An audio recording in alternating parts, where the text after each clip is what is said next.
Welcome to the channel English Epics. Darling, we need to talk. It was Friday. I had just returned home and was looking forward to the weekend. My wife was already waiting for me, but she didn't greet me as usual, with a warm smile and a kiss. Instead, she looked nervous and seemed clearly troubled by something. Something had happened, and the atmosphere in the house didn't feel right. "Hey, honey," I said first. Despite everything, taking just a few steps past the doorway, I stopped and took a closer look at her. Did something happen? "Where are the kids?" I asked.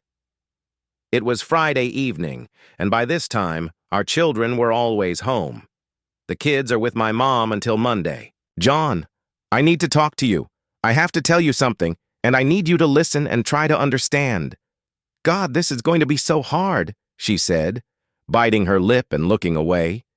She saw my growing concern and tried to reassure me. No, John, it's not something bad, but, well, it might be difficult for you to understand where I'm going with this, at least at first. But if you really think about it, and if you love me, then I hope you'll at least try to understand. Can you do that for me?" she asked, her voice almost pleading. "I think so. I'll try to understand," I replied cautiously. Though, to be honest, I had no clue what she was trying to say with her disjointed words. "Thank you," she said with a slight sense of relief. Then, after a pause lasting several seconds, Veronica seemed to gather her courage, lifted her eyes to me, and began. "John, this is something I've been thinking about for a long time. Something that at first might seem foolish and strange to you. All right?" I drew out the word, encouraging her to continue. "John, I want to have sex with other men," she suddenly blurted out as if diving into deep water. "Wah! What?" I let out an involuntary laugh, but the look in her eyes told me this wasn't a joke or some kind of prank. My laughter died off, and I froze. "Are you serious?" I asked, half in confusion, half in shock. "Are you saying you want a divorce?" No, she exclaimed, waving her hands. "I love you more than anything in the world. I would never leave you. John, you can be sure of that. This is just something I need to do. Since I am completely against deceiving you behind your back, sneaking around, I want you to try to understand my need to, well, experience this. I need you to agree to give me this chance. Do you understand what I'm saying?" At first, I was simply at a loss for words. But then, something else started growing inside me, taking over. It was pure anger. "Understand?" "No, I don't understand the damn thing," I muttered.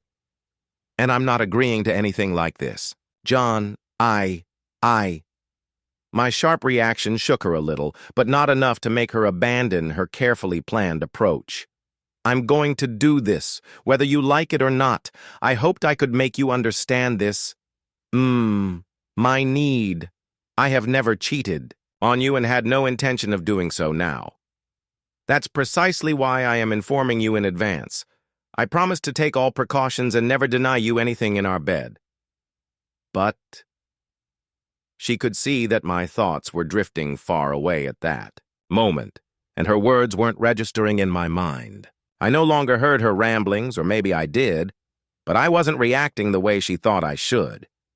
"John Mason, are you listening to me?" She raised her voice slightly, leaning toward me. "This has nothing to do with us. Absolutely nothing, do you understand?" After declaring this, she paused, watching my reaction. I didn't move. I just sat there, staring straight into her eyes without blinking. I seemed almost catatonic. My wife, the woman I had lived with for 17 years, can you believe it, had just destroyed me and what? Did she actually expect me to be okay with this, or at least accept it? Big mistake. The very thought of it makes me sick, and there is no way in hell I'm going to tolerate it. "John, can you hear me?" she called again. "I need this. I'm at a stage in my life where I really need this. Please try to understand me. When we got married, I was a virgin. I had never been with another man. I had barely even kissed anyone before I met you. I really need to know what I've missed. I mean, sex. I need to understand the difference. I don't know, I just need to try it. This is only about sex, not love. There isn't, and never will be, even a fraction of the love I feel for you in this. I continued sitting there, staring at her in silence. I was afraid to say anything, let alone lash out at her. In reality, though, I wanted to jump up and strike her down on the spot. So, my wife wanted to get acquainted. No, not even that. She intended to study other men. Not someone specific, but men in general. The most shocking part of this whole insanity, because, make no mistake, this was absolute insanity, was that she expected me to simply accept it without objection. "John, say something," she demanded. "Veronica." I croaked, but I couldn't even finish. My tongue felt heavy, my mouth and throat completely dry. I got up and, like a zombie, headed upstairs to the bedroom, our bedroom. Or rather, what yesterday had been our bedroom, but now felt like an empty, meaningless place to me. I felt sick and spiritually broken, my body foreign, my head spinning, from the sudden wave of fear that had consumed me. It had taken her just 15 minutes, maybe even less, to detonate and destroy our marriage. Lowering my head, I sat on the bed and thought, or at least I tried to think. I knew I had to get out of the house, to get as far away as possible from my wife, the woman who was about to turn me into a cuckold. And she intended to do it, as she had explicitly stated, regardless of whether I liked it or not. Back in college, I used to run marathons. Running or long walks had always helped me clear my mind and regain my focus. So right now, I decided to take a walk to get as far away from this house as possible, because staying here felt unbearable. I changed out of my business suit into a pair of loose-fitting Henley jeans and my $200 sneakers. I also grabbed my wallet, cap, and sunglasses before heading downstairs. Veronica was still sitting in the same spot where, just minutes ago, she had announced her plans to start sexual experiments with other men. I paused for a moment, looking at her once more. She seemed like a stranger to me. As my palm tightened around the doorknob, I turned back. "Who are you?" I said just 2 words. Then I turned and walked out the door. "John, where are you?" I didn't hear the rest of her words after I slammed the door shut behind me with force. I walked briskly, already passing the neighbor's house when I heard her shouting from the porch, begging me to come back and talk to her. A minute later, she caught up, struggling to keep pace, her hurried steps turning into short bursts of running until she was gasping for breath. "John, where are you going?" she called after me. "You! We need to talk. I love you. I'm not doing this to hurt you. You and I. We're still together, right? I love you. Please come back, John." She was already shouting those last words between gasps, trying to keep up. I think she eventually gave up and collapsed onto the sidewalk, but I didn't turn around to check. I simply couldn't look at her. There was no way Veronica could keep up with my pace. Despite my no longer young age, I could still run a marathon in under 3 hours without pushing myself too hard. Soon I had passed 2 blocks up the street and she was no longer in sight. I turned the corner and, so to speak, switched gears going into what I called autopilot mode. In simpler terms, I moved forward at a comfortable pace. I could keep going like this for a very long time, and maybe I would. How it all began. I met Veronica in college. She was one of the volunteers handing out cups of water to the participants of a 10-kilometer endurance race. That same day, I won the race. Later, I told her that I won because I was trying to outrun everyone else as fast as possible so I could hurry back and find her before she disappeared. And I really did catch her just in time, right before she could vanish into the crowd of spectators, family members, and support teams. We hit it off immediately. Veronica worked as a secretary for the dean of the business school. She never finished college herself, but she managed to land a cushy job thanks to her attention to detail and her ability to navigate printed documents quickly. At the time, I was in graduate school studying electronics and computer science, a dual major. We dated for 6 months before we had sex for the first time, and I have to say, it was mind-blowing. Even though she was a virgin, it quickly became clear that she knew how to have sex, and more importantly, that she really enjoyed it. Back then, it never even crossed my mind. But now, looking back, I realized she had always been a born adulteress. The signs were there all along. She just hadn't acted on them at the time. For months after my graduation and 14 months after we first met, we got married. I was 26, and Ronnie, at 27, was a year older than me. And yes, I'll say it again. Surprisingly, at 27, she was still a virgin.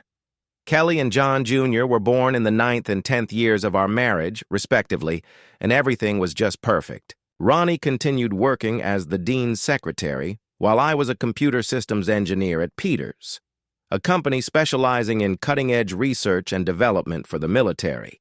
My boss and the owner of Peters was Bill Schuler, a 60-year-old bachelor with an almost maniacal work ethic.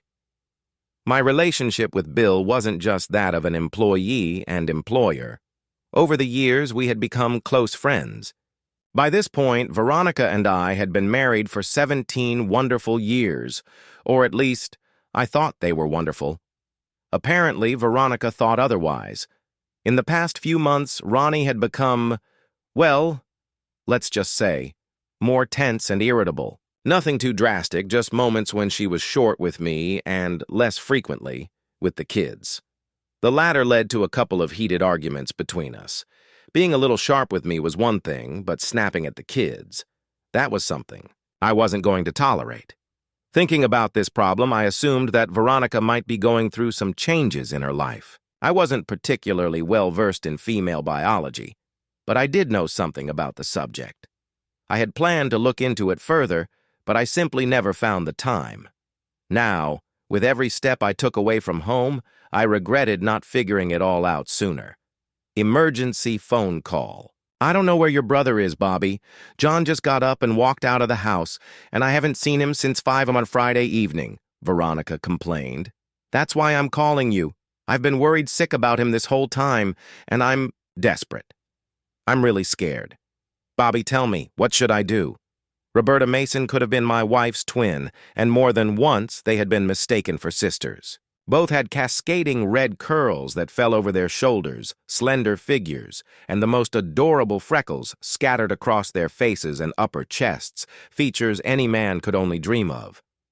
The only visible difference was that Roberta was maybe a couple of centimeters taller than Ronnie, who stood at 170 centimeters, but in every other way they were nearly identical, almost like clones. However, in terms of personality, Bobby was nothing like Veronica. She was a practical, level-headed woman who usually spoke little unless forced to, and at 40, she was still single.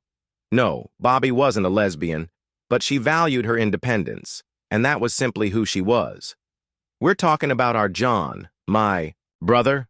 Roberta Mason asked skeptically. "That doesn't sound like him." "Well, we had a small disagreement, and in the middle of our conversation, he just got up and left. I tried to make him talk to me, but he wouldn't," Veronica revealed, just a little, though she carefully avoided saying anything specific. "Ronnie, we'll find him. I don't know what you two fought about, but if he left you and the kids, then it must have been something really bad." "I take it you're not exactly eager to enlighten me," Bobby replied. "It's personal," Veronica said curtly, clearly not intending to elaborate on the real reason for the conflict. And there was definitely nothing. "That should have made him leave us. I told him a dozen times that I love him. Why can't he just get that through his head?" "Well, that I don't know," Roberta replied. "But when we find him, I intend to find out. In any case, you waited quite a while before calling me, giving John a 2-day head start." There was a hint of sarcasm in her tone. The two sisters-in-law got along well enough, but as a trained psychologist, Roberta had always considered Veronica a bit of an impulsive and erratic person. "Which way did he go?" Roberta continued her questioning. "You said he left on foot. What was he wearing?" "He walked east, toward Baxter. As for his clothes, he was wearing a dark green t-shirt and jeans. And also a baseball cap, I think, Veronica recalled. His coat, Roberta prompted. No, he didn't take his coat. For God's sake, Ronnie, it's freezing outside, and John didn't take a coat, Bobby exclaimed. And he didn't take his car either. That means... She paused as if calculating the situation. He couldn't have gone too far. We can find him. So you're saying he headed toward Baxter? Yes, Veronica confirmed. Well, it's unlikely that John went exactly there, especially on foot, his sister scoffed. It's more than 100 miles from here, but you say he headed in that direction. All right, stay here and keep in touch in case he calls. I have a cell phone. Keep me updated, Roberta ordered. Of course, agreed the still upset Veronica, then hung up. The road in the direction Ronnie indicated turned out to be icy, so Mason drove carefully, not exceeding the speed limits. She was already 10 miles from town when her mobile suddenly rang. Bobby slowed down and pulled over to the side of the road to answer calmly. He's where? In Baxter. Oh, God, all right, fine. I'm on my way, she said abruptly and ended the call. Incident in Baxter. In the Baxter jail, a town with a population of only 150 people, there were rarely any inmates. But tonight I was there and I didn't give a damn. The important thing was that the food was hot and the cell was warm. My life could hardly be better than it is now, I thought sardonically, surveying my current lodging.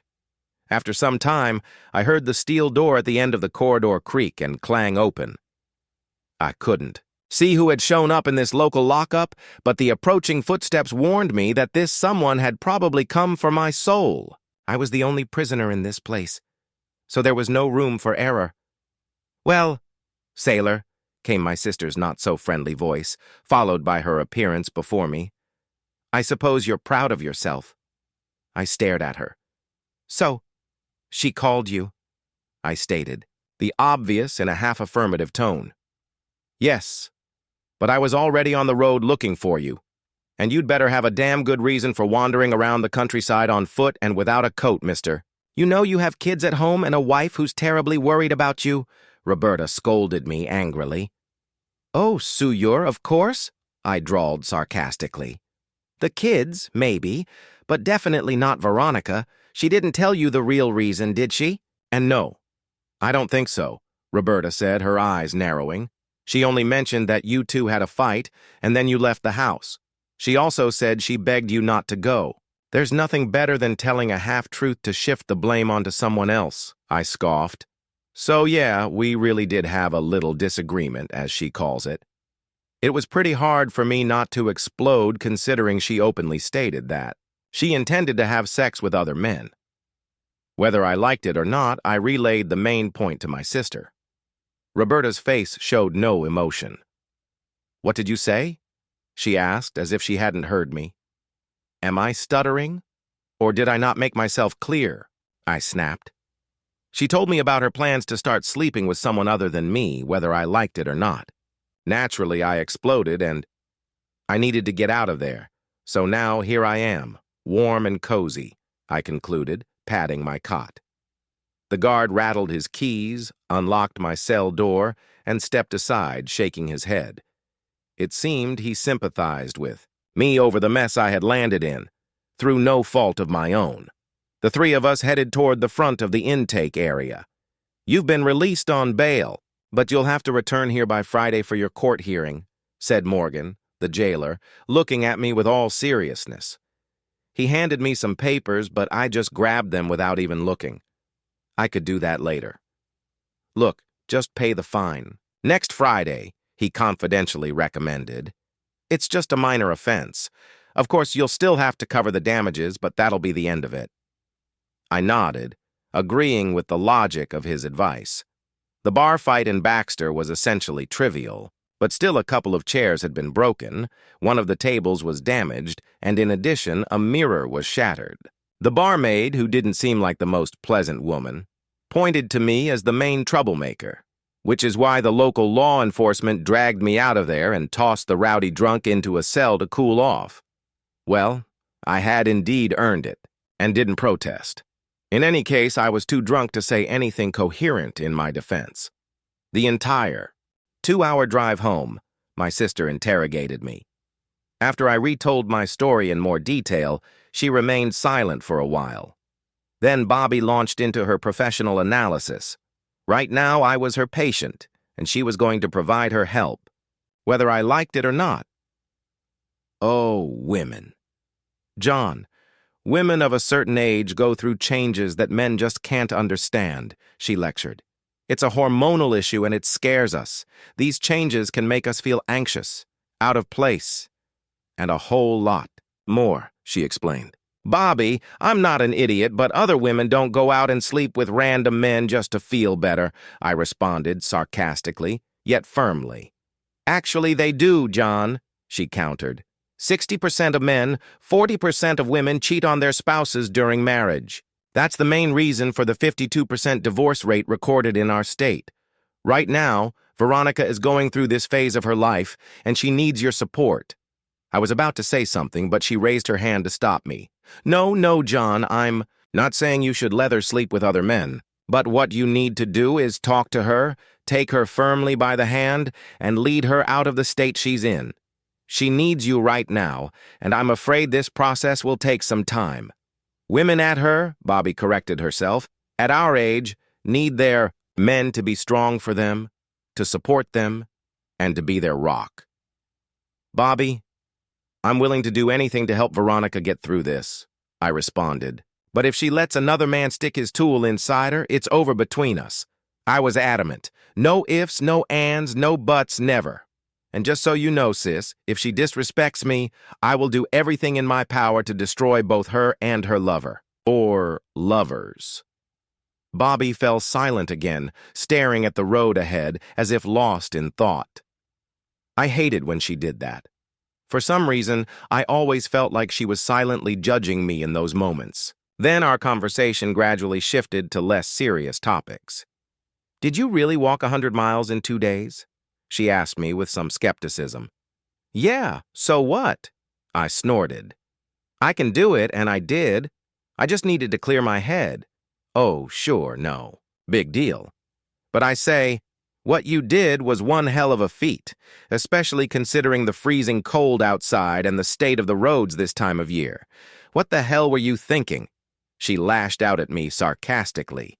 Bobby's last words were meant to ask how I could have ignored the terrible weather conditions and the muddy roads, but I extrapolated them to my own thoughts about Veronica, myself, and our marriage, which was hanging by a very thin thread. There were only 3 weeks left until Christmas. For our family, it had always been a true celebration, but this year, it looked like it was going to be a living hell, at least for me. And what kind of gift was I supposed to find under the tree? Which, by the way, we hadn't even put up yet, a used condom. In short, I was furious. Oh, how furious I was. And I simply couldn't go home. The very thought of seeing and hearing my traitorous wife again made me sick to my stomach. Drop me off in Peters, I asked Bobby. But it's Sunday, John. You need to. I can't go there right now. I cut off her objections. I need some time alone. I'll go there tomorrow. You can tell her that, I allowed. She seemed to understand me and my current state. I'll talk to her, Bobby said. She was really worried about you. I think now that she knows how you feel about this, Veronica will hold off on her plans if she was really planning anything at all. Just don't do anything reckless, okay? She demanded. I won't. I just need a little more time to think, I muttered. My sister dropped me off near my workplace, and I watched as she drove away while I headed toward my office. Roberta believed that. Veronica would hold off on her plans. I, on the other hand, wondered if she had already started carrying them out, and if so, with whom. It's a damn awful thing when a man loses trust in his wife, I thought, and that's exactly how I felt. Damn awful, Roberta and Veronica. Ronnie, he's afraid he's lost you, Roberta said the moment she stepped inside, taking off her coat and hanging it on the rack by the front door. She didn't even bother with a greeting. Nonsense. Veronica scoffed. I told him he would never lose me. Nonsense. Bobby's eyebrows shot up after you blindsided him by announcing you were going to sleep with other men. Be realistic, Veronica. Any man in his place would think exactly what he's thinking. Hearing this, Veronica snapped out of her carefree attitude, and a worried expression appeared on her face. So he told you, she muttered, suddenly embarrassed. Of course, he told me I'm his sister. Roberta scoffed, as if it were the most obvious thing in the world. And how long did you think you could keep something like this a secret? She added, spreading her arms. I always wanted to know about it. Veronica started, but under her sister-in-law's scrutinizing gaze, she faltered and admitted, Okay, fine. I wanted to do it. If you do, you'll lose him, your children, and most of the friends and family who love you, Roberta stated calmly but firmly. Don't you understand that? Veronica's gaze darted anywhere but at her conversation partner. I thought. I hoped he would understand my need, she mumbled. It's something that has consumed me for a long time, Roberta. I don't know if I can help myself. John, he has always understood me, so he should understand this time, too, that I need this. I can't live without him, but I'm not sure if I can do that. Well, what I need to do, with someone else, Veronica explained rather hesitantly. I can try, but in the end, I might completely and entirely cheat on him. That's where the real danger lies, and I understand that. But on the other hand, you have no idea how overwhelming this desire is, this need inside me, she confessed openly. Actually, I think I do, Roberta replied. Why do you think I never got married? I'm not a lesbian. I love men. But I'm smart and educated enough to understand that I could never stay faithful to just one man. That's why, as I said, I never got married. But you, Veronica, you, unlike me, are a married woman, and considering that little fact, what you want and what you're suggesting is so insane that you could lose everything if you don't clear your head and pull yourself together as soon as possible, Roberta said, shaking her head. Maybe you're right, Veronica said in a defeated voice. I just... She began to sob. Roberta immediately stood up, walked over to her, and hugged her sister-in-law. Everything will be fine, she said encouragingly, stroking Ronnie's hair. I'll stay with you tonight, and tomorrow, when John comes back, I'll act as a mediator between you two and help sort this out. Thank you, Roberta. The cause of the family discord sniffled. I just don't know if I can face him, considering how angry he is. But you must abandon this insane idea, letting other men have you. Bobby gently but firmly admonished her. And more than that, you need to convince your husband that he has nothing to fear, and that might turn out to be a very difficult task, she warned. Veronica nodded. A small smile appeared on her tear-streaked face. The psychologist's sister-in-law didn't notice how Ronnie's eyes slightly narrowed when she heard those last words. You need to convince your husband. Now, after talking with Bobby, Veronica was certain that she would never be able to get her husband's permission for adultery, and a dilemma stood before her. She could abandon her plans and never return to them again. Or she could try to convince her husband that she had experienced a temporary lapse in judgment, but had now come to her senses. These were two entirely different strategies. But first, she had to take care of the most important thing. She needed to bring him back home. After all, she truly loved him more than anything in the world. That was an absolute truth. For the first time since John had left home, Veronica felt like she had figured everything out. Well, soon she would find out. John. Waking up the next morning, I found myself on the couch in my office and didn't immediately remember why I was there. My body felt stiff and the muscles in my legs ached. The recent long walk, combined with the less than comfortable sleeping conditions, had taken their toll on me. I was used to running marathon distances for time, But endurance marches of the army-style variety were something I had only done a few times in my life and not in the last 10 years. Still, if I were being honest, I felt a bit proud of myself. Clearly, I hadn't lost my combat fitness, not just yet. I pulled up to our house a little after 10 in the morning. I knew that by this time, Kelly and John Jr. had already left for school. Veronica opened the door for me and immediately wrapped her arms around me, pressing herself tightly against my chest. She genuinely seemed happy that I was okay and had come back home. "Oh, darling, I was so worried. Forget everything I said to you." "I was an idiot," she babbled. "I had a long talk with Bobby, and she talked some sense into me. I'm so glad you're back." "Whoa," was all I could say, somewhat puzzled by her suddenly changed attitude. The fact that my wife so quickly abandoned something she had refused to even discuss just a few days ago seemed a little suspicious, and, of course, Bobby had played a role in it. I was sure she had explained everything to Ronnie in the right light, but still, there was something I just couldn't quite grasp. "All right, I hope you're serious," I finally responded. It all seemed a little too easy, too quick a change, too cliché of an apology, and therefore it gave me every reason to be skeptical. Then I finally realized what it was that had been nagging at me. I simply didn't trust her. Yes, that was it, damn it. We headed to the kitchen. My sister was already sitting at the table, sipping her inevitable cup of tea. "Hey, Bobby, so you're here to back up her story?" I scoffed. "I suppose so," she agreed, setting her cup aside.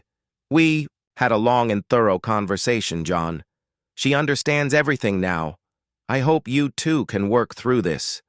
Really, it was just a silly and selfish female whim, John."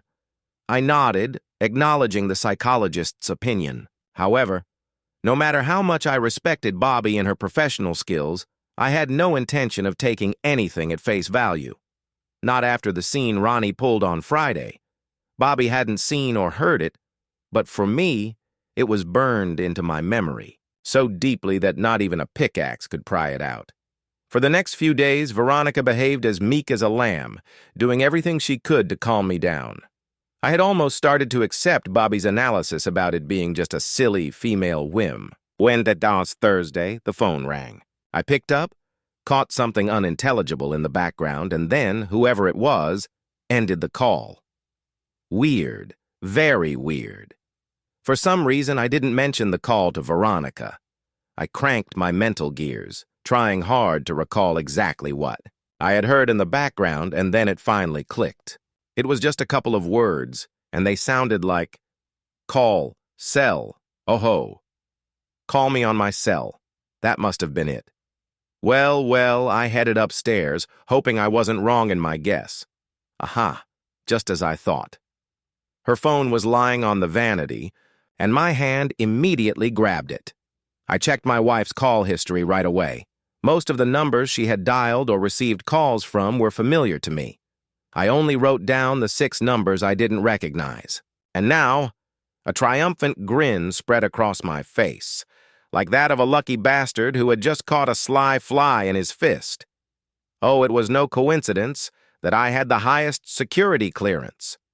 Working for the military, I knew I could very easily find out who these numbers belonged to. Of course, it would be damn illegal, but I was inspired by my own boss, who had used his clearance to nail his cheating wife, though that had happened about a year ago. I was going to do the same. Our state wasn't one of those pro-feminist ones where cheaters and their high-ranking patrons in the legislature had pushed through no-fault family law norms. If I managed to catch Veronica and had the evidence in my hands, would nail my cheating wife's ass and her lovers, or lovers, along with it. So be it. Despite everything, the sex between us that night was good, in fact, even better than just good. Over the past 6 days, Veronica had definitely changed for the better in that regard. I could only hope I wouldn't have to give it up anytime soon. Trust, but verify. The next morning, I arrived at the lab earlier than usual. I needed to catch Tim before he headed out into the field. Tim was our system installer and on-site tech specialist. He and I had downed quite a few pints together while cheering for our alma mater, the Ohio State University. "Tim, got a minute?" I asked as he passed me on his way out. He stopped and turned halfway toward me. "Sure, John, what's up?" he rumbled. "Let's step into my office. I've got a problem and I need your help," I said. We went inside, and Tim plopped down on the chair in front of my desk. I sat down next to him. "Tim, do you remember last year when Mr. Peters asked you to dig something up for him?" I lowered my voice, leaning in confidentially. He suddenly straightened up, his full attention on me. "Oh no, John, you've got the same problem." He frowned. "I'm not sure yet." I furrowed my brows, deepening the lines on my forehead. "But I have reasons to be concerned. Can you help me?" Tim sat up straighter in his chair and rubbed his chin thoughtfully. A concerned expression crossed his face. "John, I can help. But it's risky. Unless you're damn sure." "I am sure, Tim." I affirmed my determination to get to the truth. He nodded. "All right, then. Just don't talk to anyone about this, not even me. When and if I find something, I'll reach out to you." "Deal," he said, placing his hand on my shoulder. "Yeah. I'll be patient. Just run a selective check, let's say, over the next month, and then get back to me. If you don't find anything, great. But if you do," I gave him a meaningful look. "Got it." Tim nodded. "Here are a few phone numbers I found on her cell. I don't know who they belong to. Maybe it's nothing, just a shot in the dark. But then again, maybe we'll hit the bullseye," I concluded. He nodded again. "All right, that'll do for starters. By the way, this isn't even illegal if the account is registered in your name." "It is," I confirmed. I had to assume my wife was just an idiot. She knew I was tech-savvy myself and that I had friends who were practically geniuses in this field. She should have realized that if I wanted to, I could find out anything I damn well pleased. If she was planning to deceive and cheat on me, well, she didn't stand a chance of getting away with it unless she could be absolutely convincing and completely dispel my suspicions. This was very thin ice to be spreading her bullshit on, but it was the only thing that made any sense. All right, no need to get ahead of myself. Let's see what Tim's investigation turns up. Meanwhile, at home, everything seemed to have settled, back to normal. The kids were happy. Veronica was happy. And to blend in with the crowd, I pretended to be happy too, spruing, rowing, and hunting. A week later, my old world as I knew it collapsed into tiny pieces. Tim called and asked me to meet him at our favorite diner. I checked the numbers, he shared his findings with me. Through them, I got addresses, and I checked those too. And bingo! I caught her at 2 of these places, and she was there on consecutive days. Tim shook his head, giving me a sympathetic look. "John, I've got photos, videos, and audio recordings. More than enough to definitively say that your wife is cheating on you." "Sorry, buddy." "Don't worry about it, man," I replied. "Do me one more favor, off the record, as a friend. Can you keep tracking her a little longer? Gather more evidence, especially video. I have plans for this traitor. I don't care what it takes. I want to destroy her and those she sleeps with." "Deal," Tim nodded without hesitation. A couple of seconds later, though, he frowned slightly and rubbed his neck as if some thought was bothering him. I raised an eyebrow questioningly. "John, you need to know," he spoke again. "It was so easy that it made me wonder, if she's pulling some kind of trick." "I don't know. Just keep that in mind. I'd hate to think your wife is that stupid. I'm not going to use any of this in court anyway. I have a different use in mind for your evidence," I said meaningfully. He let out a relieved chuckle. Yeah, Tim really did enjoy adrenaline and the mystery of espionage. More detailed surveillance on Veronica took 3 weeks. By the end of it, I was stunned by the volume and depth of information he had managed to gather. Now, I had everything on these scumbags, except, perhaps, their DNA samples, and even those I could probably get if the need arose. So now all that was left was to choose the time and place for the final confrontation. But before that, I needed to talk to Bobby. We were sitting in her office, watching the footage Tim had recorded. Oh my God, I can't believe it. She even fooled me, my sister exclaimed, leaning back in her chair in shock. What pisses me off the most is knowing that, at least sometimes, I got sloppy seconds, I added grimly. Sloppy seconds. The moment when a husband has sex with his cheating wife who had recently been with her lover. John, forget revenge. Kick her pathetic ass out, but let go of revenge. It'll only eat away at you in the long run, and besides, one day your kids will grow up and make their own judgments about both of you. Don't give her a weapon she can use against you, Roberta insisted. I was seething with anger and inner agony, but deep down, I knew my sister was right. Revenge, at least any overt kind, was out of the question. But that didn't mean I couldn't get back at her lovers. If I played this right, Veronica was about to become very unpopular in the near future. Targets acquired. Well, it turned out Ronnie had 5 lovers, not 6. The extra number I found was just a misdialed call to her own phone. 4 of her lovers were married, and all 4 of them had minor children. 2 of them were men whose careers I could seriously damage with minimal effort on my part. One was a sitting state-level politician, and the other, believe it or not, was a damn priest. In short, Veronica had stepped both feet into a steaming pile of fat, stinking shit, and she didn't even know it yet. Oh, the power of a woman's sexual drive. The feeling of control over men had completely corrupted her. Now I had a much better understanding of why my sister had stayed unmarried for so long. Clearly, it would have been far more beneficial for Veronica to do the same as Bobby. But alas, the only thing that really concerned me was the children of these married cheaters. And of course, my own first and foremost. Mine had to stay with me. There could be no compromise on that.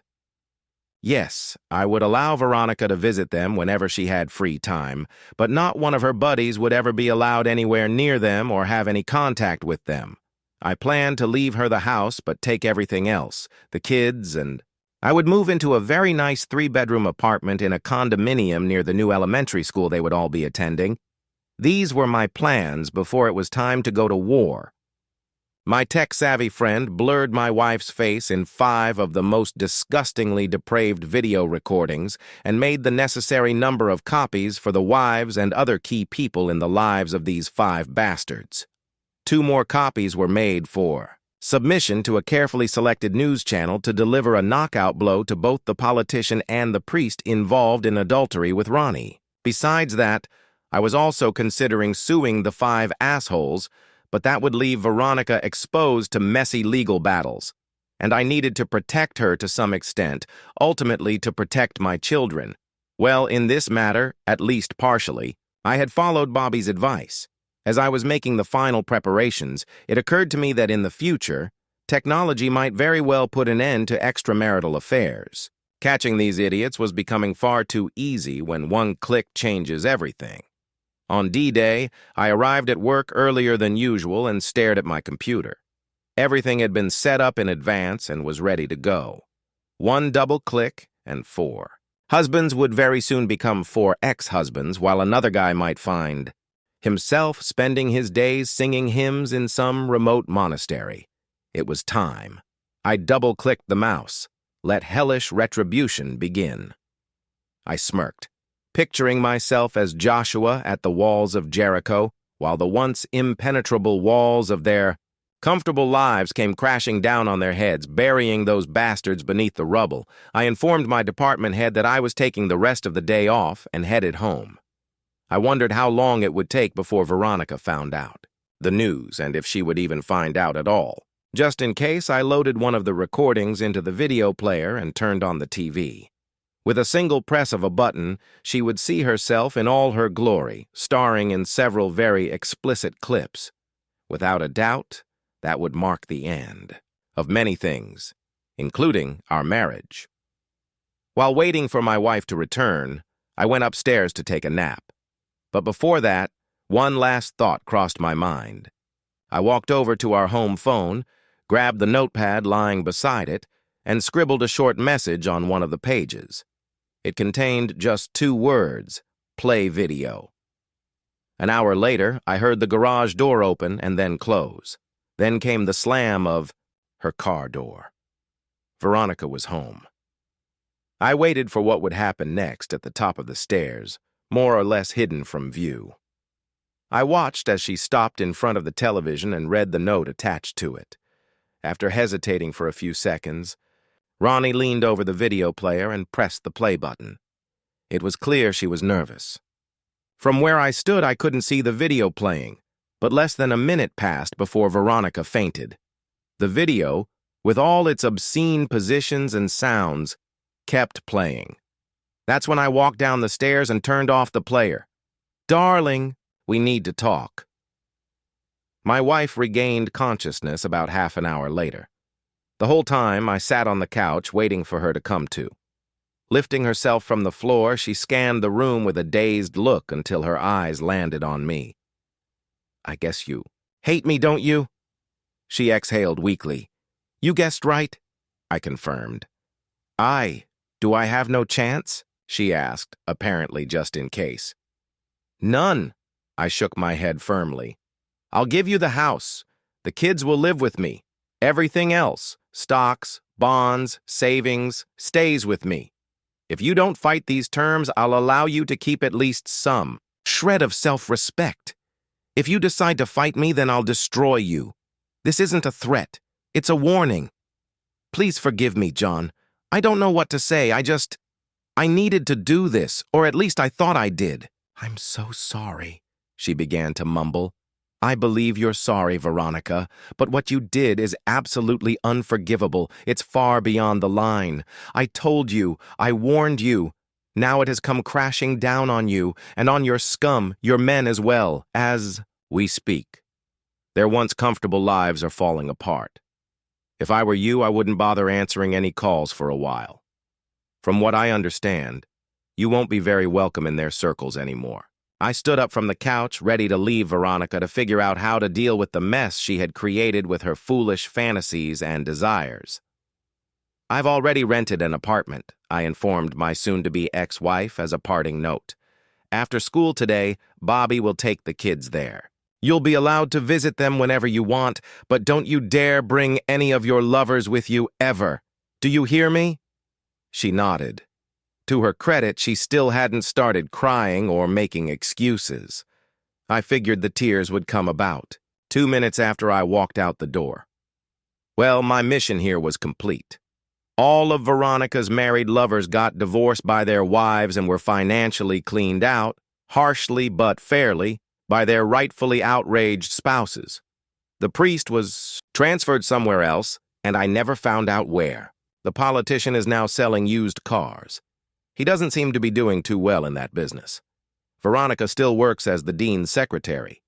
She sees the kids often. It wasn't easy explaining to them why their mom no longer lived with us, but somehow we managed. From time to time, my ex goes on dates. I assume one of her co-workers is trying to set her up with someone, but that's just speculation. What I do know for sure is that the idea of sleeping around doesn't appeal to her anymore. Veronica will be spending Christmas with us. She's still family, but she knows she's the one who ruined everything, and at least she has enough decency not to push me. Sex, sex, sex. It can be so damn destructive.